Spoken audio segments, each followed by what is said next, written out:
In 1947, Sengol, I would like to take the liberty to call it Sengol because I'm from Kerala and that's how we pronounce it here. So, a Sengol was accepted by Pandit Jawaharlal Nehru, our first Prime Minister, as a symbol of transfer of power from the British. Congress Party spent 3/4 of a century trying to hide it and not to talk about it in any public domain. That was until this Monday when Modiji, our current Prime Minister, decided to reclaim the Sengol or the Sengol as a part, an integral part of our independence from the British and the sign of our democracy. Now we keep hearing the accusation, the allegation or criticism that Modi is rebranding himself as a monarch or a king of India, and that is a prime example of fascism and autarky in this country.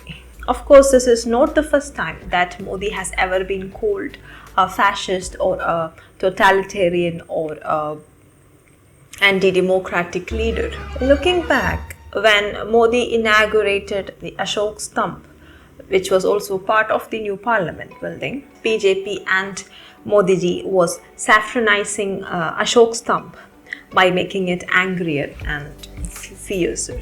When the statue of equality, that is the statue of Ramanujarya Swami, was inaugurated by Modi, the same happened when Ram Mandir was commissioned, of course. And even when Statue of Unity, the statue of the tallest statue in the world right now, the statue of Sardar Vallabhbhai Patel was inaugurated, the same arguments was said. Modi was trying to rebrand and saffronize or appropriate part of history and freedom fight by creating or building a statue of Sardar Vallabhbhai Patel.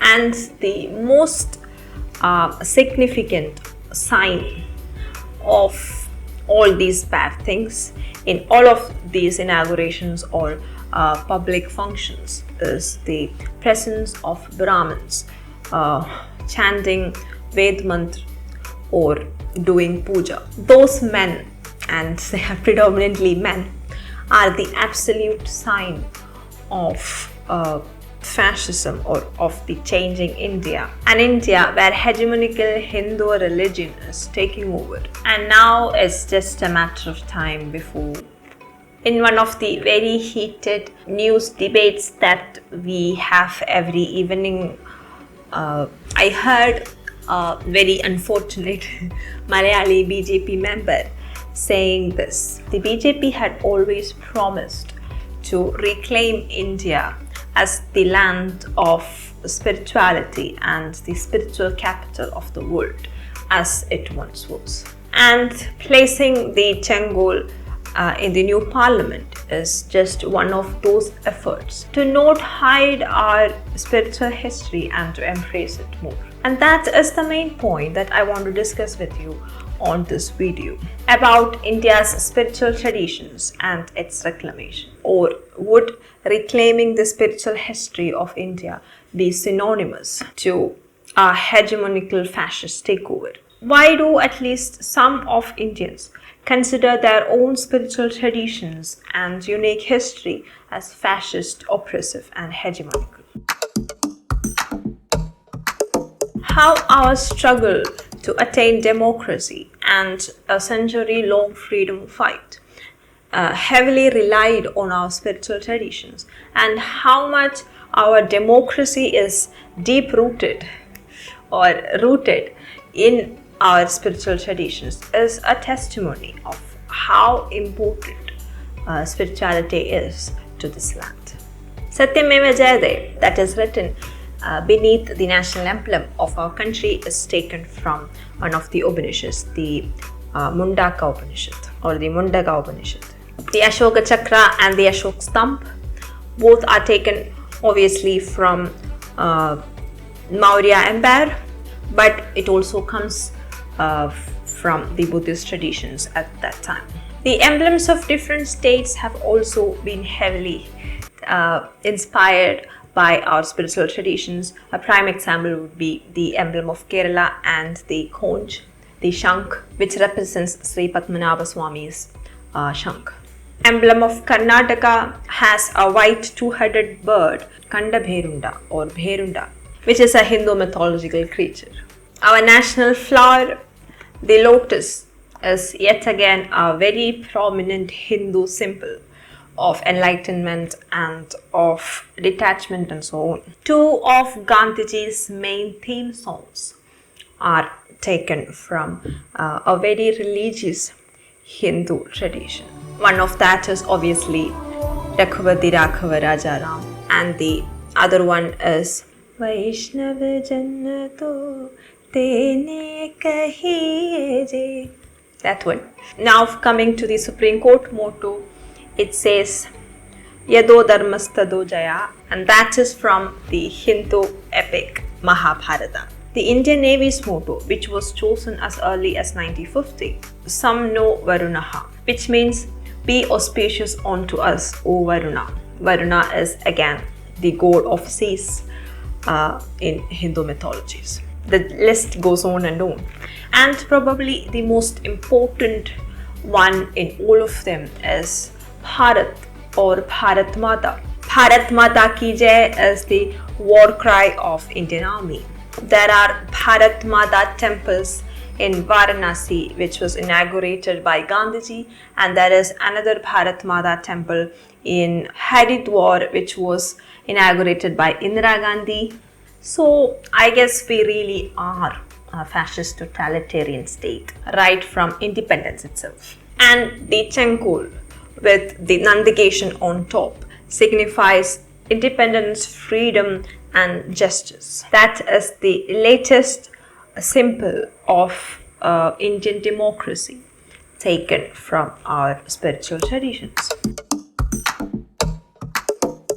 Gandhiji, as you already know, heavily relied on Hindu scriptures and Hindu relics to carry forward the freedom struggle and to inspire the million or the billion Indians to stand behind him. Swami Vivekananda, Sri Aurobindo, Bal Gangadhar Tilak and many more freedom fighters like them wanted true freedom from British or the Western thought that had deep Christian undertones more than just geographical sovereignty. Many of these freedom fighters knew that our culture and our spiritual traditions were in jeopardy because of British rule, trying to eradicate our culture and our spiritual fabric. So they all fought for more than just the ousting of the British rule.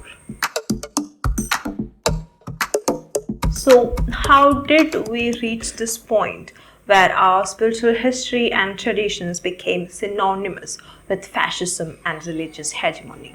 Congress around the time was struck with an extraordinary dilemma, that is right after the independence.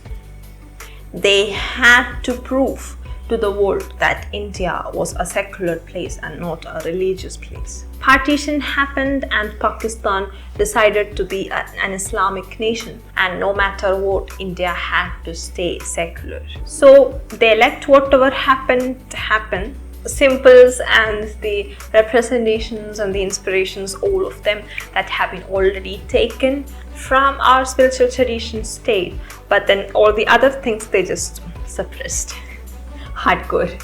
And they asked Hindus to be respectful of other religions and other traditions by hiding our own history and philosophies and by suppressing as much as we can. A secular Hindu was better than a religious or a practicing Hindu, and leaders like Nehru was against Hindu revivalism. The loss of Sengol and the erasure of Sengol from our democratic history or our history of independence is the prime example of that. It was kept in Allahabad Museum as a walking stick. If you look at the history of Congress party, it bore them really well.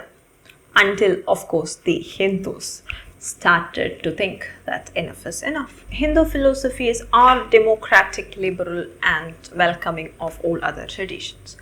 We are traditions that are based on dharma and on self-emancipation. That is liberty and freedom through duty.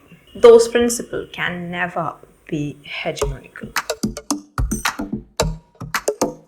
Including a South Indian symbol of good governance, justice, and prosperity is not the beacon of fascism or the Hindu takeover of India. Chanting Vedic mantras about the sun, the moon, the universe, nature, human duty, and ultimate happiness are not fascism.